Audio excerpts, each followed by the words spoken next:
సమూయేలు 2వ గ్రంథము 8వ అధ్యాయము. దావీదు ఫిలిష్తీయులను ఓడించి లోపరుచుకొని వారి వశములో నుండి మెతెగమ్మాను పట్టుకొనెను. మరియు అతడు మోయాబీయులను ఓడించి పట్టుబడిన వారిని నేలపొడుగున పండజేసి తాడుతో కొలిచి 2 తాడుల పొడుగుననున్నవారు చావవలెననియు 1 తాడు పొడుగుననున్నవారు బ్రతకవచ్చుననియు నిర్ణయించెను. అంతట మోయాబీయులు దావీదునకు దాసులై కప్పము చెల్లించుచుండిరి.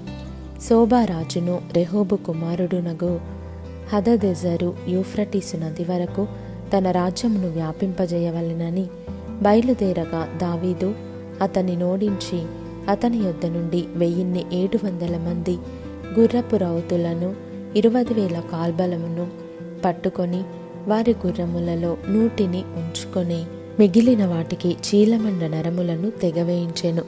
మరియు దమస్కులోనున్న సిరియనులు సోబా రాజగు హదదెజెరునకు సహాయము చేయరాగా దావీదు సిరియనులలో 22,000 మందిని ఓడించి దమస్కు వశముననున్న సిరియా దేశమందు దండును ఉంచగా సిరియనులు దావీదునకు దాసులై కప్పము చెల్లించుచుండిరి.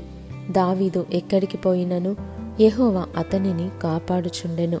హదదెజెరు సేవకులకున్న బంగారుడాళ్ళు దావీదు పట్టుకొని యెరూషలేమునకు తీసుకొని వచ్చెను. మరియు బెతహో బేరోతై అను హదదెజెరు పట్టణములలో దావీదు రాజు విస్తారమైన ఇత్తడిని పట్టుకొనెను. దావీదు హదదెజెరు దండు అంతయు ఓడించిన సమాచారము హమాతు రాజైన తోయికి వినబడెను.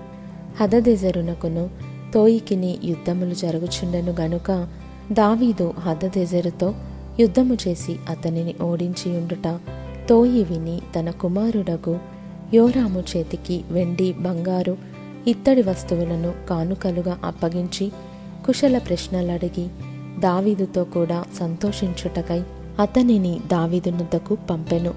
రాజైన దావీదు తాను జయించిన జనముల యొద్ద పట్టుకొనిన వెండి బంగారములతో వీటిని చేర్చి యెహోవాకు ప్రతిష్ఠించెను. వాటిని అతడు సిరియనుల యొద్ద నుండియు మోయాబీయుల యొద్ద నుండియు అమ్మోనీయుల యొద్ద నుండియు ఫిలిష్తీయుల యొద్ద నుండియు అమాలేకీయుల యొద్ద నుండియు రెహోబు కుమారుడగు హదదెజెరు అను సోబారాజునొద్ద నుండియు పట్టుకొని ఉండెను. దావీదు ఉప్పులోయలో సిరియనులకు 18,000 మందిని హతము చేసి తిరిగి రాగా అతని పేరు ప్రసిద్ధమాయెను. మరియు ఎదోము దేశమందు అతడు దండునుంచెను. ఎదోమీయులు దావీదునకు దాసులు కాగా ఎదోము దేశమంతటా అతడు కావలి దండుంచెను. దావీదు ఎక్కడికి పోయినను యెహోవా అతనిని కాపాడుచుండెను. దావీదు ఇశ్రాయేలీయులందరి మీద రాజై తన జనులనందరినీ నీతి న్యాయములను బట్టి ఏలుచుండెను. సెరూయ కుమారుడగు యోవాబు సైన్యమునకు అధిపతి అయి ఉండెను. అహీలూదు కుమారుడగు యెహోషాపాతు రాజ్యపు దస్తావేజుల మీద నుండెను. అహీటూబు కుమారుడగు సాదోకును అబ్యాతారు కుమారుడగు అహీమెలెకును యాజకులు. చెరాయా లేఖికుడు. యెహోయాదా కుమారుడగు బెనాయా కెరేతీయులకును పెలేతీయులకును అధిపతి. దావీదు కుమారులు సభాముఖ్యులు.